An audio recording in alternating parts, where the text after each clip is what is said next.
Hello everyone, my name is Nadia Koval and I represent the Ukrainian think tank called Foreign Policy Council Ukrainian Prism. And on the invitation of International Institute for Peace, today I would like to share with you some thoughts about how the pandemic of COVID-19 is managed in Ukraine, how it influences its political, economic and social life. And I would start with the assertion that on the first glance, the situation with COVID-19 looks manageable in Ukraine because we have had one very timely and fortunate decision, that is to introduce quarantine measures quite early in mid-March, when the number of cases were still too low. And thanks to these measures, we have a very low figures comparatively with other countries of people who were sick or died. A few days ago, according to the stats, it was the 35th place in the world. Around 12,000 people were sick, and unfortunately 300 have died. But there is a darker side to these optimistic statistics because now, almost 2 months into the quarantine, Ukraine remains one of the most under-tested countries in the whole world. In other words, very little amount of people actually get tests if they have COVID or any other disease. The problem here is that it's very problematic to prevent the new waves of infection, and with the flow of time, now population progressively starts to disregard quarantine measures, and government reacts to this in a way that it follows the population actually, that has strategic decisions. And from Monday, May 11, we have a significant loosening of quarantine regulations. For example, people now will have access to parks, some businesses would reopen, and so on and so forth. And we will see how this will reflect on the number of people ill in the following month. In general, but for this very timely quarantine, we could say that the reaction of the government to the disease, to the epidemics, has been quite chaotic.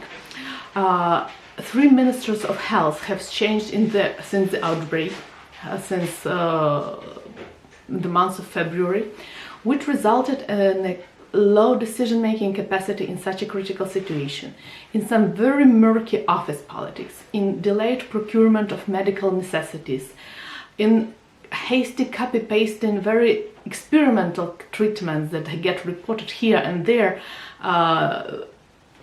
Still they get their ways into national guidelines for doctors, and so on and so forth. And finally, the whole healthcare sector reform, which could be named one of the most successful reforms of the previous government, is currently under threat of total cancellation.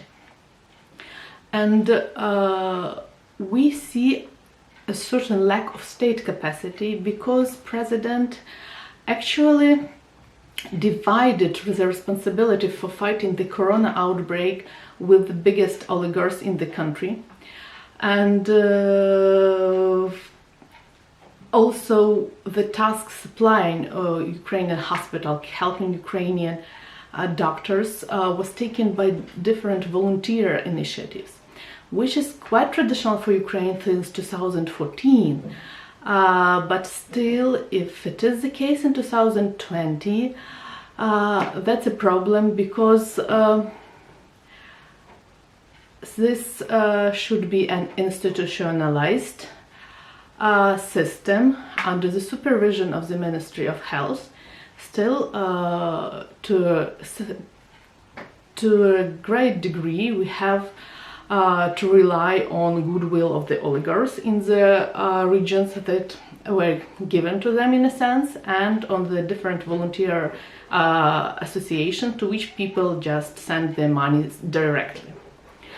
A very interesting tweet of the COVID-19 epidemics in Ukraine was that these were mostly Ukrainian tourists and working migrants who brought actually the virus into the country, mostly traveling from the West, where they have work and interests. And in the beginning, there was a whole campaign by the MFA of Ukraine of this hasty return of people from all over the world, which was great as an idea, taking people back home, but it was quite poorly organized because people were returning in number. They were not given effective guidelines. The effective quarantine measures for them were not organized. We had a very virus-conducing crowds on the border, in the airports. People were not controlled after they were told to self-isolate for 14 days, and as a result we had a few minor outbreaks, some, I would say, COVID clusters in the western regions like Ivano-Frankivsk, Chernivtsi first of all, and Ternopil. And the luck was on Ukraine's side because people were returning in small towns and villages. This is the area which is not hugely urbanized.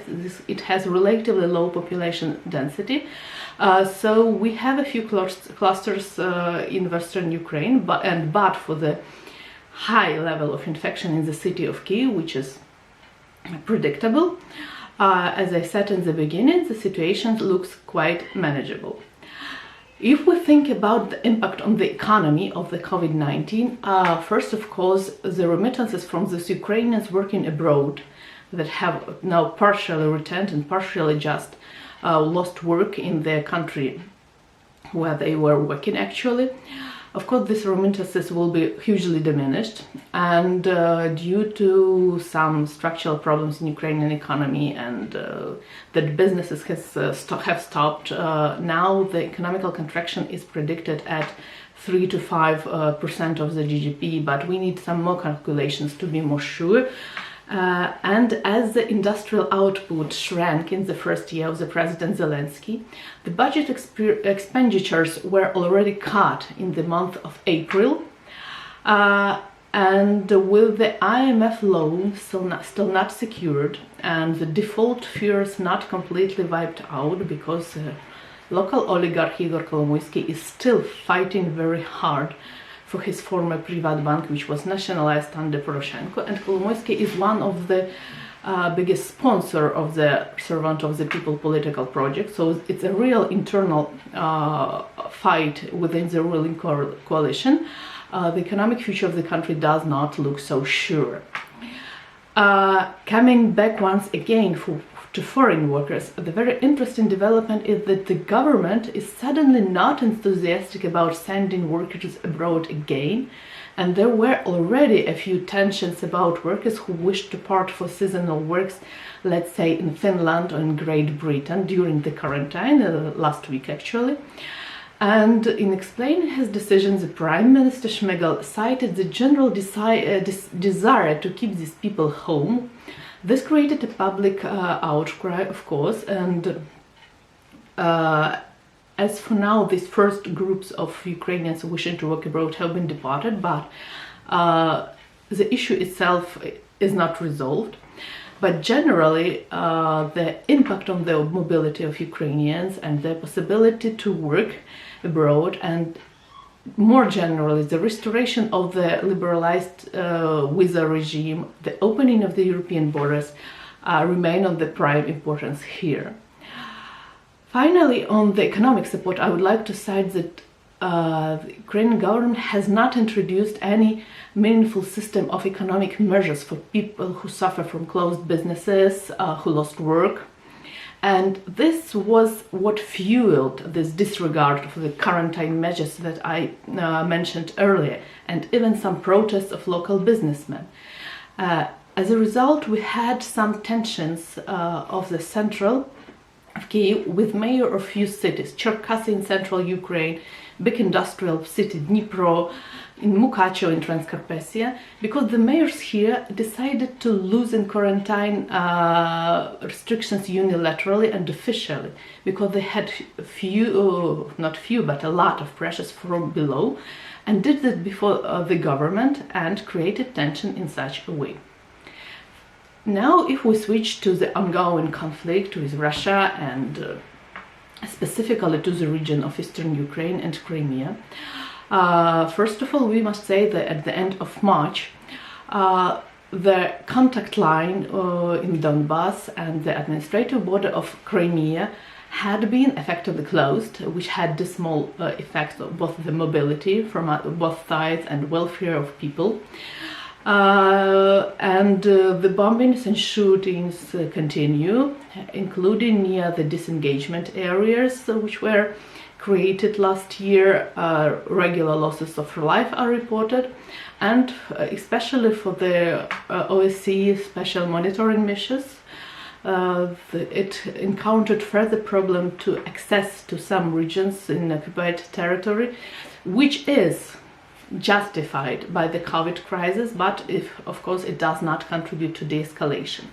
On the political level, the last Normandy format video conference did not produce much result immediately, and as to the commitments of the last Normandy summit in December, not many things have been achieved. There was some progress over this month as to prisoner swap, and still it was not all for all prisoner swap, but very, very partial and selective, I would say. Nevertheless, Mr. Andriy Yermak, who is now head of the presidential office and assumes more and more power within the internal structure of Ukraine, he continues to push very hard through his informal channel with Russia's Dmitry Kozak, and pushes different initiatives on how to speed up the processes in trilateral contact group, which works in Minsk. First, he introduced a so-called consultative council with the representatives of civil society, as it's formulated from the occupied territories.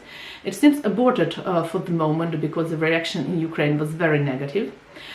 Still, there are other initiatives. For example, just a day or two ago, the level of representation of Ukraine to this trilateral contact group, it means, has become higher. Now it would include some actual decision makers. And third, both Yermak and Zelensky personally continue to push for the local elections all over Ukraine, including the occupied territories of Donetsk and Luhansk region already this autumn. The question here is that Zelensky has put himself into a situation where he has some clear deadlines. He said himself that I have just a year to get some results on the conflict. So he's extremely pressured by himself and also by Russia, who now receives the upper hand in further pressuring him and demanding more concession.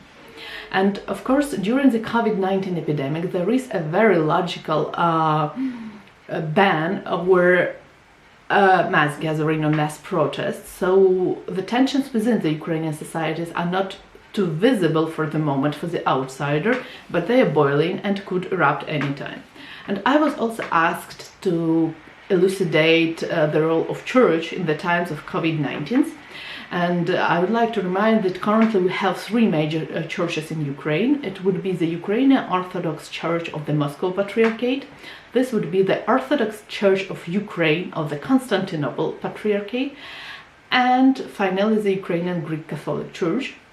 In March 2020, all these churches were a bit criticized, not too harshly, but criticized, because they were conducting services and acting as normal. People were coming to the church, and there was some criticism that this contributes for further disease spread. But since the formal introduction of the quarantine in mid-March, the focus of the crisis followed mostly the Orthodox Church of the Moscow Patriarchate. The church has actually defied the quarantine measures to a point. It encouraged people to come to services. The head of the church has produced some videos and sermons and openly asking people just to come to church, let the God prevail. And this was very interesting because it was contrary towards the same church, Orthodox Church of the Moscow Patriarchate, the mother church, if we can say so, was doing actually in Russia, where the church was very diligently complying to the let's say quarantine rules. In Ukraine it was not the case.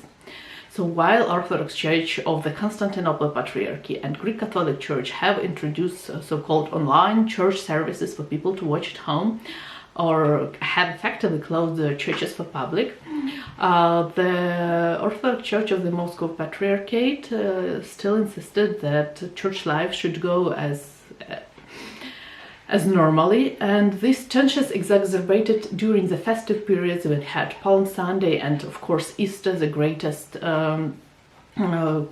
let's say holiday of the year.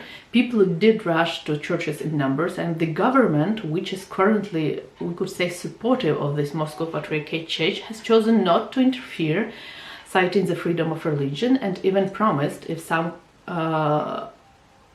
quarantine measures were let's say broke, it would not interfere, it would not punish too harsh the church, and so on and so forth.